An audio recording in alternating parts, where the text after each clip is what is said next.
کیا آپ نے کبھی ایسے انسان کے بارے میں سنا ہے جو حکمرانی کے بغیر دلوں کا بادشاہ بن گیا؟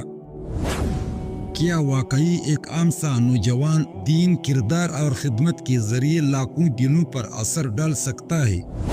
اور کیا عمر بن عبدالعزیز کی زندگی میں ایسی نشانیاں چھپی ہیں جو آج کے نوجوانوں کے لیے مشعل راہ بن سکتی ہے؟ تو رکیے گا نہیں، کیونکہ یہ صرف ایک کہانی نہیں، یہ ہے ایک زندہ سبق، ایک خاموش انقلاب کی داستان۔ میں ہوں عبد الناصر اور آپ دیکھ رہے الناصر ہسٹری چینل، جہاں تاریخ کو ہم صرف نہیں سنتے بلکہ محسوس بھی کرتے ہیں۔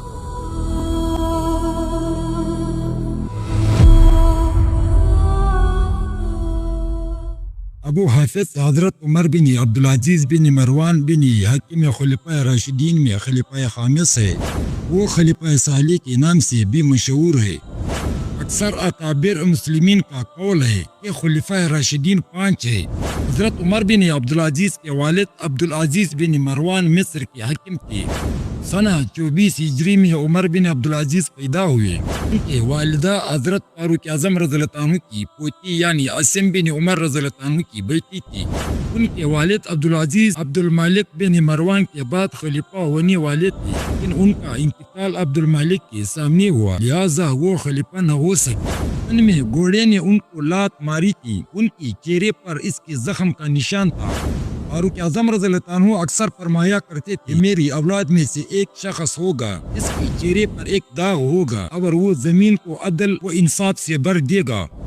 یہی وجہ تھی کہ جب گھوڑے نے ان کو لات ماری تو ان کے باپ ان کے چہرے سے خون پونچھتے جاتے تھے اور کہتے جاتے تھے کہ اگر تو وہی داغدار ہے تو تو سعادت مند ہے۔ ابن سعد رضی اللہ عنہ کا قول ہے، فاروق اعظم رضی اللہ عنہ کہا کرتے تھے، کاش میں اپنی اس داغدار بیٹے کا زمانہ پاتا جو دنیا کو اس طرح عدل و انصاف سے بھر دے گا جیسا کہ وہ اس وقت ظلم سے بری ہوئی ہوگی۔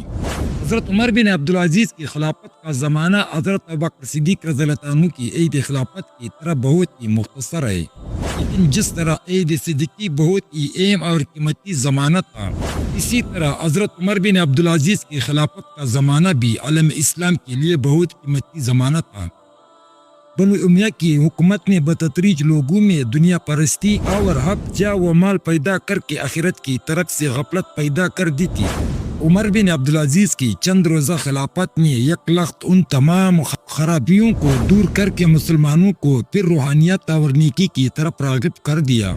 حضرت عمر بن عبدالعزیز کا سب سے بڑا کارنامہ یہ ہے کہ انہوں نے خلافت اسلامیہ کو خلافت راشدہ کے نمونے پر قائم کر کے عہد صدیقی و عہد فاروقی کو دنیا میں پھر واپس بلا لیا۔ خلیفہ کے استفادہ اور قہر و جبر کو وہ سخت ناپسند کرتے اور دنیا میں آزادی و امن قائم کر کے ہر شخص کو اس کے انسانی حقوق سے متمتع ہونے کا موقع دینا چاہتے تھے۔ انہوں نے ایک بھی اللہ کے منکر کو مجبور کرتا نہیں چاہا۔ انہوں نے خوارج کو بھی اپنے اظہار خیال کا موقع دیا۔ وہ خلیفۃ المسلمین کا مرتبہ اسی حد تک قائم رکھنا چاہتی تھی کہ اگر کوئی مجرم خلیفہ کو گالی دے تو زیادہ سے زیادہ خلیفہ بھی ویسے ہی گالی دے، کہ اگر کوئی مجرم خلیفہ کو گالی دے تو زیادہ سے زیادہ خلیفہ بھی اس کو واپس گالی دے دے۔ وہ اپنے ماتحتوں سے اس بات کی خواہاں نہ تھے کہ ان کی ہر ایک جائز و ناجائز بات کی تائید کی جائے۔ وہ خلیفہ کو مسلمانوں کا حکمران اور فرمانروا نہیں جانتے تھے بلکہ مسلمانوں کا شفیق بات سمجھتے تھے۔ غرض عہد صدیقی اور فاروقی میں جو کچھ ہم نے دیکھا ہے اس کے تمام نمونے عمر بن عبدالعزیز کے اندر موجود تھے، اور اسی لیے بجا طور پر کہا جا سکتا ہے کہ عمر بن عبدالعزیز کے فوت ہونے پر خلافت راشدہ ختم ہو گئی۔ ان کی زمانے میں کثیر التعداد لوگوں نے بطیب خاطر اسلام قبول کیا۔ نو مسلموں کی یہ کثرت کسی دوسرے خلیفہ کی زمانے میں نظر نہیں آتی۔ نو مسلموں کی یہ کثرت کسی دوسرے خلیفہ کی زمانے میں نظر نہیں آتی۔ حالانکہ آپ کے عہد خلافت میں بہت ہی کم لڑائیاں اور چڑھائیاں ہوئی۔ آپ کی حکومت و سلطنت کی حدود سندھ، پنجاب، بخارا، ترکستان اور چین سے لے کر مراکش، انگلش اور فرانس تک وسیع تھے۔ اتنی بڑی عظیم الشان سلطنت میں ہر جگہ یکساں سکون اور امن و امان موجود تھا۔ آپ کے عہد مبارکہ میں سڑکیں نکالی گئی، ہر ملک میں مدرسے اور شفاخانہ جاری ہوئے۔ عدل و انصاف دنیا نے آپ کے بعد کبھی ایسا نہیں دیکھا۔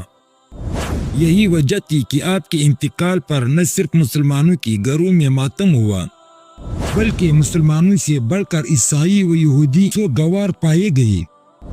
راہبوں نے آپ کی مرنے کی خبر سن کر اپنے اور عبادت خانوں میں سر پیٹ لیے اور کہا کہ آج دنیا سے عدل اٹھ گیا، اور عدل کا قائم کرنے والا اور عدل کی حفاظت کرنے والا دنیا کو خالی کر گیا۔ حضرت عمر بن عبدالعزیز نے شیعہ، سنی اور خارجی وغیرہ کے تمام اختلافات مٹا دیے، اور آج بھی کوئی شخص ایسا نظر نہیں آتا جو حضرت عمر بن عبدالعزیز کی طرف سے اپنے دل میں کوئی نفرت رکھتا ہو۔ ہر ایک سوچنے اور غور کرنے والے کے لیے موقع ہے کہ سوچے اور غور کرے کہ جو شخص سب سے زیادہ پابند اسلام ہوتا ہے وہی سب سے زیادہ محبوب عالم بن جاتا ہے۔ آخر یہ اسلام کی خوبی نہیں تو اور کیا ہے؟ صدیق اکبر رضی اللہ عنہ، فاروق اعظم رضی اللہ عنہ، عمر بن عبدالعزیز، نور الدین زنگی، طلال الدین ایوبی کو اہل یورپ بڑی عزت و عظمت کی نگاہ سے دیکھتے ہیں۔ ساتھ ہی ان کو یہ بھی دیکھنا چاہیے کہ یہ لوگ اسلام کے کس قدر پابند تھے۔ ان کی تمام خوبیاں صرف اسی ایک بات پر منحصر تھی کہ وہ سچے پکے مسلمان تھے، اور انہوں نے اپنی زندگیوں کو اسلامی نمونے پر قائم رکھنا چاہا تھا۔ ایک طرف تو ہم سوچتے ہیں کہ حضرت عمر بن عبدالعزیز دنیا کے سب سے بڑے شہنشاہ تھے، اور دوسری طرف دیکھتے ہیں کہ وہ پیوند لگے ہوئے کپڑے پہنے ہوئے ممبر پر خطبہ دے رہے ہیں۔ فرض اور ذمہ داری کے احساس کا اس سے بڑھ کر اور کیا مرتبہ ہو سکتا ہے؟ حضرت عمر بن عبدالعزیز کی زندگی نہایت عیش کی حالت میں بسر ہوئی تھی، لیکن خلیفہ ہونے کے بعد صرف 2.5 سال کے عرصے میں اس قدر پتلا ہو گئے تھے کہ جسم کے ایک ایک ہڈی الگ الگ گئی جا سکتی تھی۔